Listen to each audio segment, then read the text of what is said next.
সামনেই বিধানসভা নির্বাচন। বছরের দ্বিতীয় দিনে কে কত আসনে জিতবে তাই নিয়ে শুরু হলো চ্যালেঞ্জ পাল্টা চ্যালেঞ্জ। গতবারের তুলনায় আসন বাড়বে হুঙ্কার অভিষেক বন্দ্যোপাধ্যায়। 220 আসনে জিতবে বিজেপি, পাল্টা চ্যালেঞ্জ ছুড়ে দিলেন শুভেন্দু অধিকারী।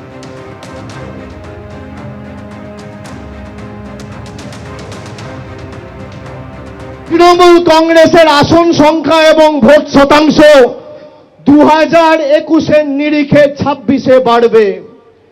2021-এ তৃণমূল জিতেছিল 214, এবার একটা হলেও আসন বাড়বে।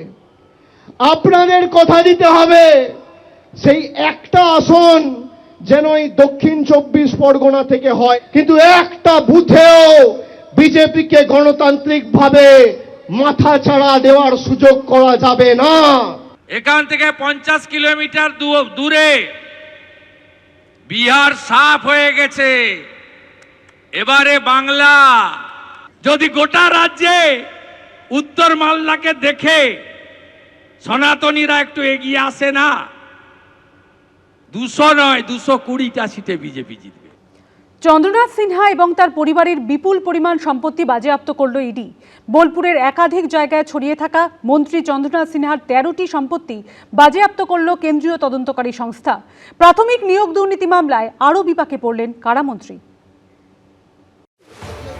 প্রাথমিকে নিয়োগ দুর্নীতি কাণ্ডে তার বিরুদ্ধে আগেই চার্জশিট দিয়েছে এনফোর্সমেন্ট ডিরেক্টরেট। এবার কারামন্ত্রী চন্দ্রনাথ সিনহার বিপুল পরিমাণ সম্পত্তি বাজেয়াপ্ত করল ইডি।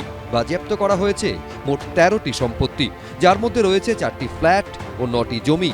বাজেয়াপ্ত হওয়া সম্পত্তির বাজার মূল্য প্রায় 10 কোটি টাকা। এর সবকটি বোলপুরের আশেপাশে। মন্ত্রী চন্দ্রনাথ সিংহ, তার স্ত্রী ও 2 ছেলের নামে নথিভুক্ত সম্পত্তি বাজেয়াপ্ত করল এনফোর্সমেন্ট ডিরেক্টরেট। প্রাথমিকে নিয়োগ দুর্নীতি মামলায় 2024-এর 22শে মার্চ চন্দ্রনাথ সিংহর বাড়িতে তল্লাশি চালায় ইডি। কেন্দ্রীয় এজেন্সি দাবি করে তল্লাশিতে উদ্ধার হয় 41 লক্ষ টাকা। ব্যাংশাল আদালতে সেই প্রসঙ্গ তুলে ইডির তরফে এও বলা হয়, 2024 সালে আমরা 41 লক্ষ টাকা ও মোবাইল পেলাম। পরে আরও টাকার হদিশ পাওয়া যায়। চন্দ্রনাথ সিংহ বলছেন কৃষি ও নির্মাণ কাজের দালালির টাকা। আমরা জিজ্ঞাসাবাদ করেছি, টাকার উৎস নিয়ে সন্দেহ আছে। এরপর কারামন্ত্রীকে হেফাজতে চেয়ে আবেদন করে ইডি, কিন্তু কেন্দ্রীয় এজেন্সির সেই আবেদন খারিজ করে দেয় আদালত। কারামন্ত্রীর অন্তর্বর্তী জামিনের নির্দেশই বহাল থাকে।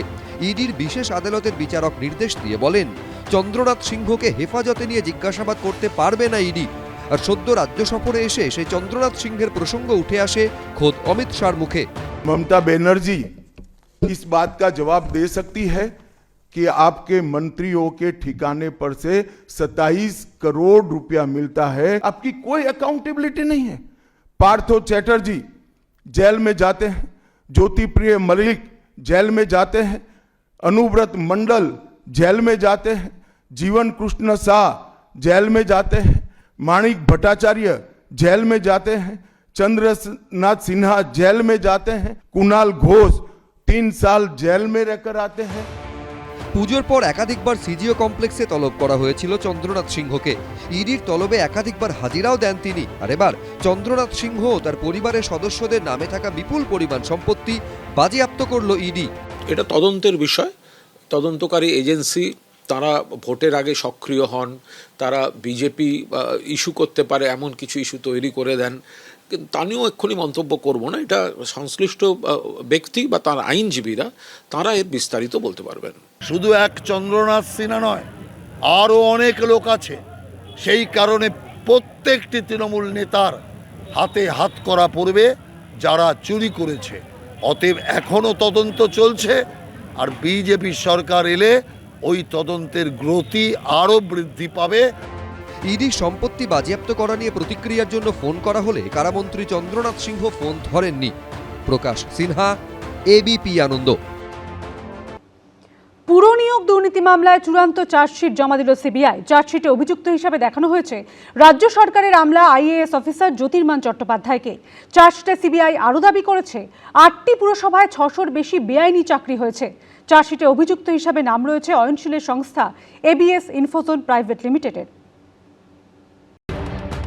শয়ে শয়ে বেআইনি চাকরি, স্কুলের পাশাপাশি পুরসভার নিয়োগেও সামনে এসেছে দুর্নীতির আঁতুড়ঘর।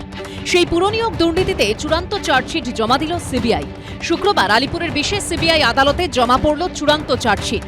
সূত্রের খবর, সেখানে অভিযুক্ত হিসেবে দেখানো হয়েছে রাজ্য সরকারের আমলা আইএএস অফিসার জ্যোতিষ্মান চট্টোপাধ্যায়কে।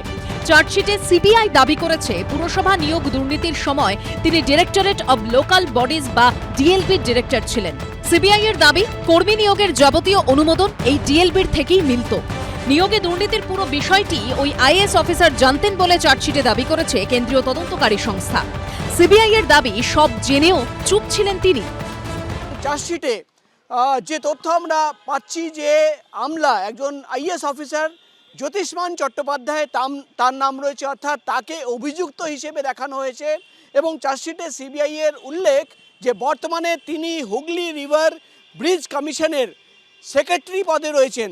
এবং যেটা সিবিআই তরফে দাবি করা হচ্ছে যে সময় এই দুর্নীতি হয়েছিল সেই সময়ে তিনি কিন্তু যে সংস্থা ডিএলবি সংস্থা, যে সংস্থা চাকরি দিত, সেই সংস্থায় ডাইরেক্টর হিসেবে কাজ করতেন। পুরো দুর্নীতি হোক আর শিক্ষা দুর্নীতি হোক, কেউ ছাড় পাবে না। আর বাংলার মানুষ বসে আছে এই দুর্নীতির কেন্দ্রস্থল কবে ঘেরাটোপের মধ্যে আসবে। দুর্নীতির উৎস কালীঘাট, আর দুর্নীতি সমাপ্ত করার জন্য কালীঘাটে যেদিন এক দারুণভাবে জনবিস্ফোরণ হবে, সেই দিনই আপনি দেখতে পাবেন যে বাংলার মুক্তি, বাংলার উন্নতি।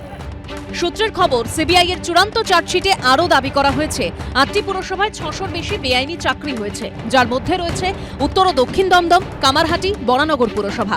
চার্জশিটে অভিযুক্ত হিসেবে নাম রয়েছে অয়নশীলের সংস্থা এবিএস ইনফোজোন প্রাইভেট লিমিটেডের, যার অফিসে তল্লাশি অভিযান চালিয়ে পুরনিয়োগ দুর্নীতির একাধিক যাবতীয় তথ্য এবং নথি পাওয়া গেছিল। সেই সংস্থায় এবিএস ইনফোজোন প্রাইভেট লিমিটেড, এই সংস্থার নাম রয়েছে।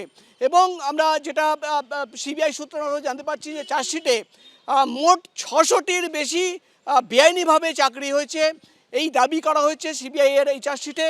এবং 8টি মিউনিসিপ্যালিটির নাম রয়েছে। 2023 সালের 19শে মার্চ শিক্ষক নিয়োগ দুর্নীতিকাণ্ডে ধৃত প্রমোটার অয়নশীলের সল্টলেকের অফিসে তল্লাশি অভিযান চালায় ইডি। উদ্ধার হয় একাধিক পুরসভায় নিয়োগ সংক্রান্ত তালিকা। ইডি সূত্রে দাবি করা হয়, প্রমোটার অয়নশীলের সংস্থা এবিএস ইনফোজোনের অফিসের কম্পিউটারের ফোল্ডারে যে নথি পাওয়া গিয়েছিল সেখানেই ছিল একাধিক প্রভাবশালীর নাম। উল্লেখ করা ছিল চাকরি বিক্রির টাকার অঙ্ক। এরপর 2023 সালের 21শে এপ্রিল কলকাতা হাইকোর্টের তৎকালীন বিচারপতি অভিজিৎ গঙ্গোপাধ্যায় নির্দেশ দেন, পুরসভার নিয়োগ দুর্নীতি কাণ্ডে প্রয়োজনে এফআইআর দায়ের করে তদন্ত করতে পারবে সিবিআই। কলকাতা হাইকোর্টের নির্দেশের বিরোধিতা করে সুপ্রিম কোর্টে যায় রাজ্য সরকার। সর্বোচ্চ আদালতের নির্দেশে বিচারপতি অভিজিৎ গঙ্গোপাধ্যায়ের এজলাস থেকে ওই মামলা বিচারপতি অমৃতা সিনহার এজলাসে স্থানান্তর করা হয়।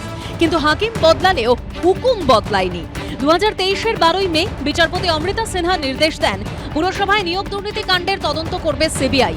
এরপর সিঙ্গেল বেঞ্চের নির্দেশ চ্যালেঞ্জ করে ডিভিশন বেঞ্চে গিয়েও ধাক্কা খায় রাজ্য সরকার। 2.5 বছর পর অবশেষে সেই মামলায় জমা পড়ল চূড়ান্ত চার্জশিট। এটা তদন্তের বিষয়। এত বড় জায়গা, এত বড় নিয়োগ, কোথাও কোনো অনিয়ম যদি হয়ে থাকে নিশ্চিতভাবে ব্যবস্থা হবে। এবং যাদের বিরুদ্ধে চার্জশিট, তাঁরা বা তাঁদের আইনজীবীরা কোর্টে ব্যাপারটাকে বলতে পারবেন। এ ব্যাপারে কোনো রাজনৈতিক মন্তব্য করতে যাব না।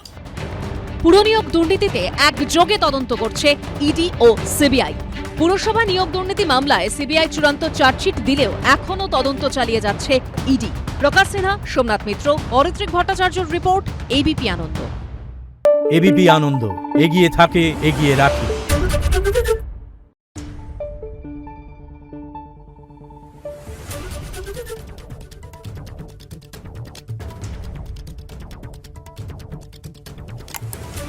Thank you.